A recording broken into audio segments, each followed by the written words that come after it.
இன்றைய தமிழக அரசியல் சூழ்நிலை பார்த்தீங்கன்னா ரெண்டு கேள்வி தான் இருக்கு மக்களே. ஒன்று, விஜய் ஆட்சி அமைப்பாரா மாட்டாரா? ரெண்டாவது, எதற்காக விசிகே திருமாவளவன் அவர்கள் மௌனம் காத்துக்கிட்டு இருக்காரு?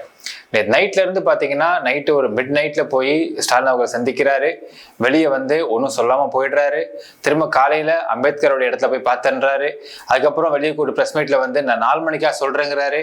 இதுக்குள்ள அவங்க கட்சிக்காரங்க பல பேர் வந்து ட்வீட்ஸா வெவ்வேறு மாதிரி போட்டுட்டு இருக்கிறாங்க. ரெண்டு கேள்வி இருக்கு மக்கள்கிட்ட. என்னன்னு பாத்தீங்கன்னா, விஜய் ஆட்சி அமைப்பாரா மாட்டாரா ஒண்ணு. ரெண்டாவது, திருமாவளவன் அவர்கள் என்ன டிமாண்ட்ஸை முன்வைக்கிறாரு, அந்த டிமாண்ட்ஸ் அப்படி என்ன பெரிய டிமாண்ட்ஸ், ஏன் இவ்வளவு காலம் கடத்தப்படுது, டீடைலா பார்க்க போறோம் இந்த பதிவுல.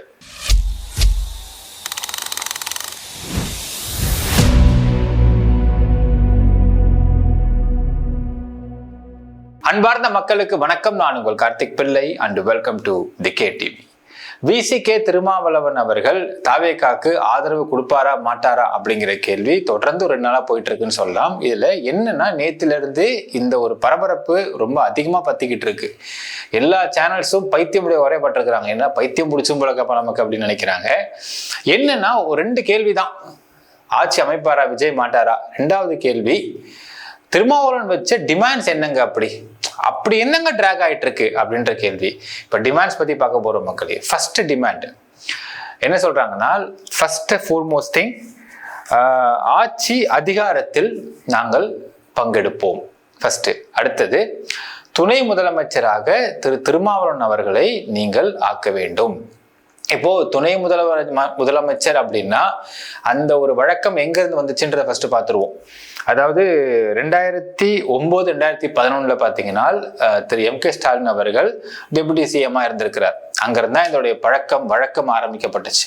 அதற்கு பிறகு 2017 21 வரைக்கும் திரு ஓபிஎஸ் டெபுட்டி சிஎம்மா இருந்திருக்கிறார்.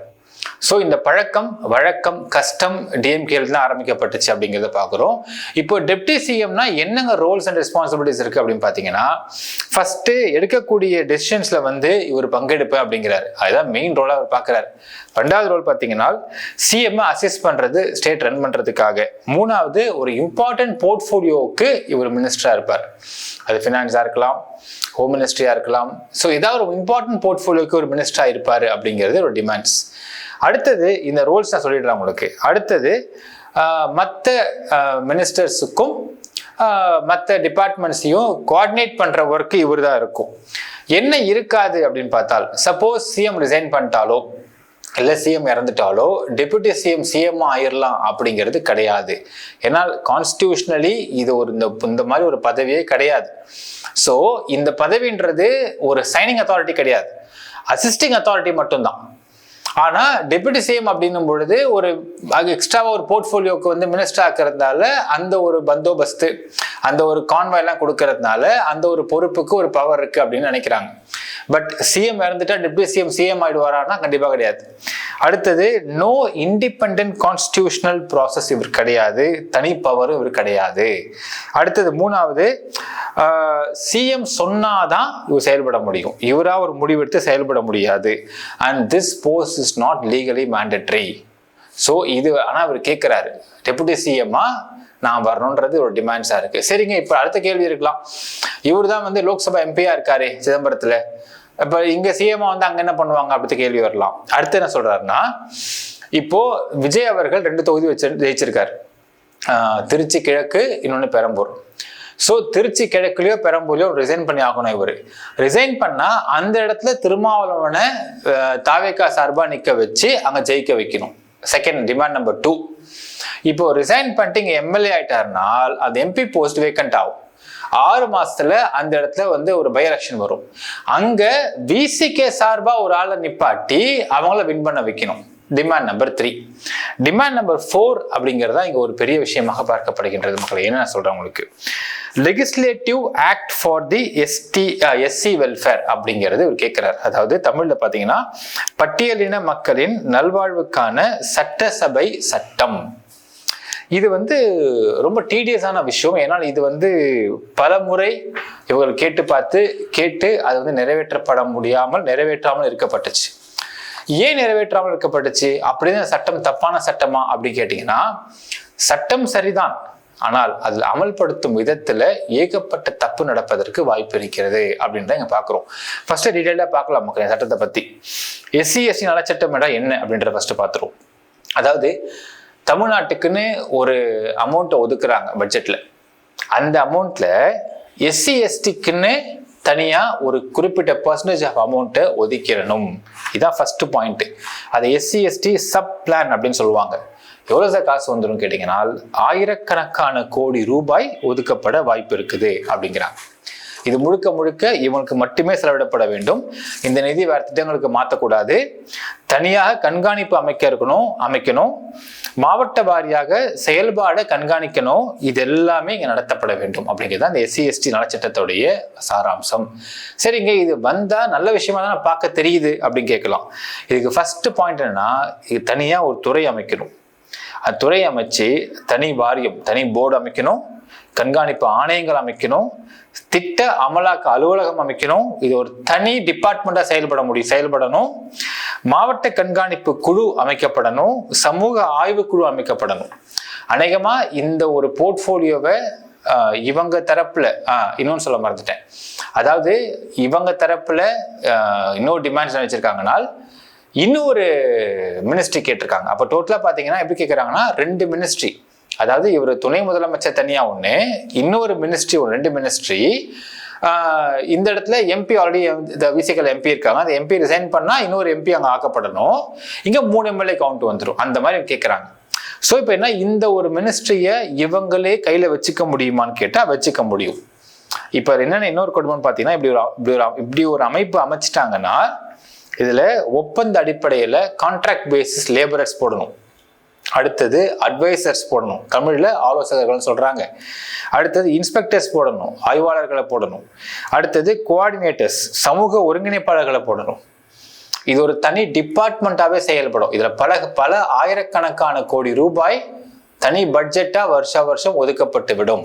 சரி, இப்ப இதுல என்னென்ன பிரச்சனை இருக்கு அப்படின்னு பாத்தீங்கன்னா, ஓரளவுக்கு சாத்தியம்தான் இதுல. அப்படின்னாலும் இதுல இருக்கக்கூடிய எம்ப்ளாயிஸ், இருக்கக்கூடிய contract basis, advisers, inspectors, coordinators எல்லாரும் பாத்தீங்கன்னா எஸ்சி எஸ்டி சமூகத்தாலா மட்டுமே தான் நிர்ணயிக்கப்பட வாய்ப்பு இருக்கிறது. ஸோ மற்ற சமூகத்தை நிர்ணயிக்காம விடுவதற்கு வாய்ப்பு இருக்கு. ஏன்னா இதைதான் இவங்க ஹேண்டில் பண்ண போறாங்கன்றதுனால. அப்போ அது மினிஸ்டரும் எஸ்சி எஸ்டி சமூகம் சேர்ந்தவராக இருப்பாரு, எம்ப்ளாயிஸும் அதே மாதிரி இருப்பாங்க. அப்போ எஸ்சி எஸ்டி அதிகாரிகள், எஸ்சி சமூக ஆர்வலர்கள், துறை நிபுணர்கள் எல்லாருமே அதே சமூகத்தை இருக்க மாதிரி கொண்டு வந்துருவாங்க. ஸோ என்னன்னா, அனைத்து பதவியும் இப்படி ஒரு தனியா ஒரு குறிப்பிட்ட சமூகத்துக்கு மட்டும் ஒதுக்கப்பட்டு விட்டால் இது கான்ஸ்டிடியூஷன் அகேன்ஸ்டாவும் இருக்குன்றாங்க.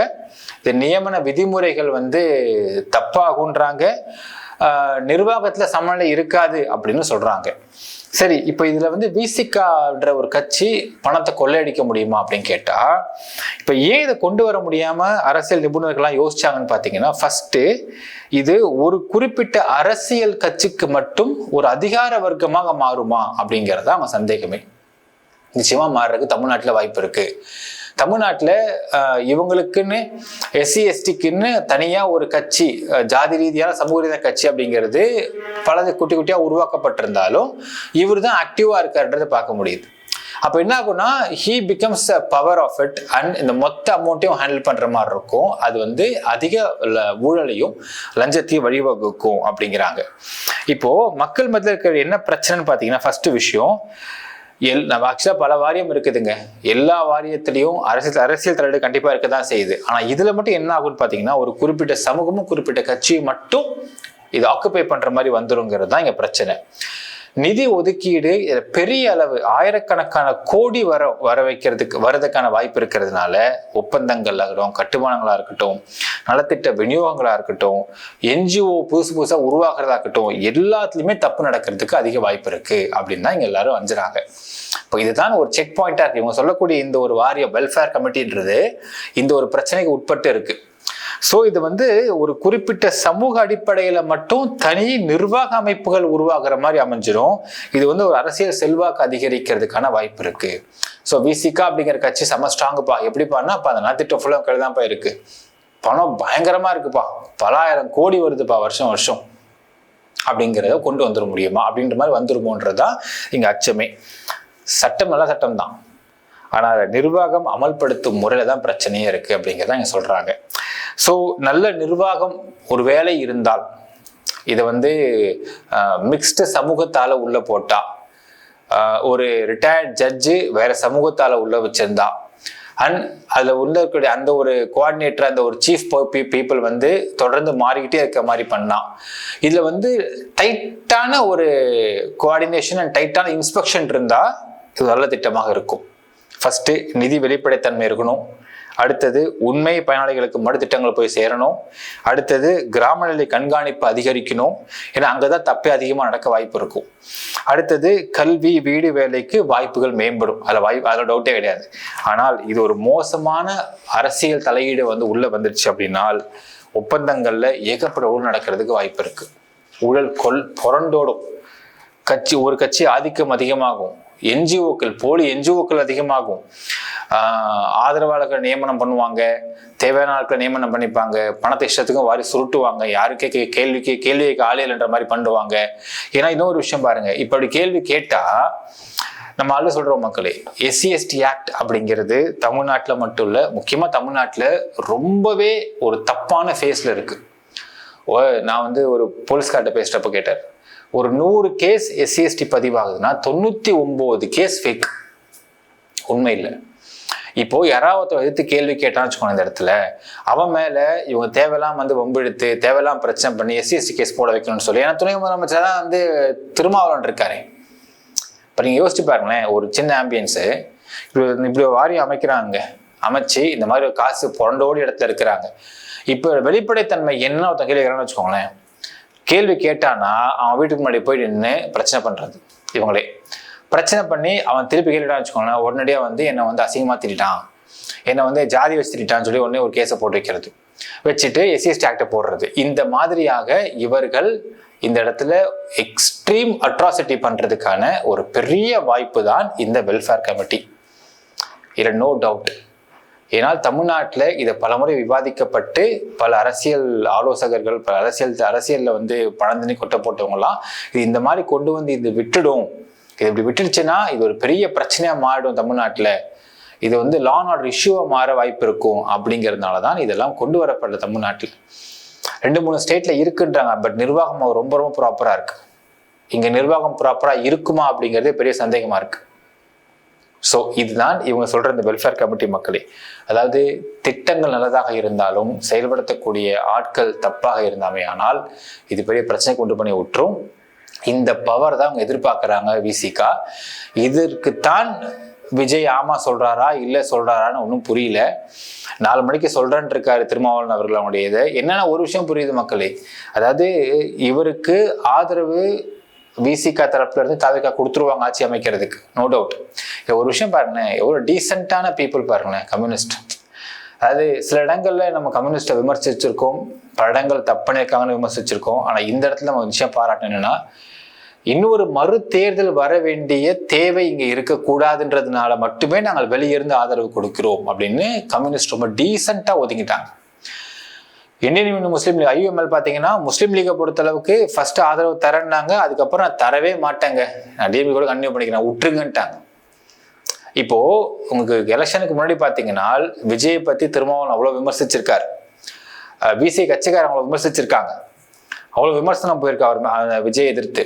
இன்னைக்கு அதே கட்சியில இருந்து ஒரு பதவி தரன்னு கூப்பிட்டதும் இவ்வளோ டிமாண்ட்ஸ் எடுத்து வச்சு இப்படிலாம் ஒரு விஷயத்தை இவங்க யூஸ் பண்ணிக்க பாக்குறாங்க. பாத்தீங்களா, 1000 தான் இது வந்து இதாங்க அரசியல் சதுரங்கம் நம்ம சொன்னாலும் இது எப்படிங்க ஒரு நல்ல கூட்டணியா இருக்க முடியும்? ஒருத்தரை திட்டிட்டு கண்டமேலைக்கு விமர்சிச்சுட்டு திரும்ப அவரையே பார்த்து இதெல்லாம் டிமாண்ட்ஸு, இதெல்லாம் நான் வைக்கிறேன் எனக்கு கொடுங்கன்னு கேட்கறது எவ்வளோ ஒரு காமெடியான விஷயம், எவ்வளோ கேவலமான விஷயம். அதுலேயும் இவர் கேட்குற டிமாண்ட்ஸ் தான் ரொம்ப எக்ஸ்ட்ரீம் ஹை டிமாண்ட்ஸாக இருக்கு. இந்த வாரியம் வந்துச்சுனால் இது விடுதலை சிறுத்தை கட்சியுடைய ஒரு லூட்டிங் ஹப்பாக மாறக்கூடும் அப்படிங்கிறதுல நோ டவுட். அப்படி மாறுச்சுனால் இது எவ்வளோ பெரிய பிரச்சனை கொண்டு வந்து விடும் என்று திருமாவளவனுக்கும் தெரியும். ஸோ இதுதான் அவங்க எதிர்பார்க்குறாங்க, இதான் அவங்க டிமாண்ட்ஸ் மக்களே. இப்போ நான் உங்களுடைய அனுமானத்துக்கே விட்டுறேன், இப்படிப்பட்ட ஒரு நபரை அவங்க தாவேகா வந்து ஆட்சி அமைக்க கூப்பிட்டு ஆட்சி அமைச்சால் அது நேர்மையான ஆட்சியாக இருக்குமா, நேர்மையான அதிகாரமாக இருக்குமா, நேர்மை அரசியலாக இருக்குமா அப்படிங்கிறத நான் உங்க அனுமானத்துக்கே விட்டுறேன். இவங்க மட்டும் இல்லாத லேஸ்பட்டவங்க கிடையாது. இப்படிப்பட்டவங்க போய் ஆட்சி அமைச்சு இப்படிப்பட்ட அதிகாரத்தையும் இப்படிப்பட்ட ஒரு பணத்தையும் கொடுத்தா எப்படியெல்லாம் இவங்க செய்வார்கள் அப்படிங்கிறதையும் நான் வருமானத்துக்கே விட்டுறேன். இப்பயே நீங்க பார்க்கலாம், விசிகேல மாவட்ட செயலர்கள் பார்த்தீங்கன்னு வச்சுக்கோங்க மக்களே, அவங்களுக்கு ஒரு வேலைன்றது இருக்காது, ஒரு பெரிய பிஸ்னஸ்ன்றது இருக்காது. ஆனால் அவங்க கிட்ட 10 கார் இருக்கும், பெரிய வீடு இருக்கும், சொத்து இருக்கும். எப்படிப்பா சம்பாரிச்சாங்க இவங்க அப்படின்னு கேட்டீங்கன்னா, அந்த ஊர் மக்களை விசாரிச்சு பாருங்க, அவங்களோட மெயின் கட்ட பஞ்சாயத்து சொல்லுவாங்க.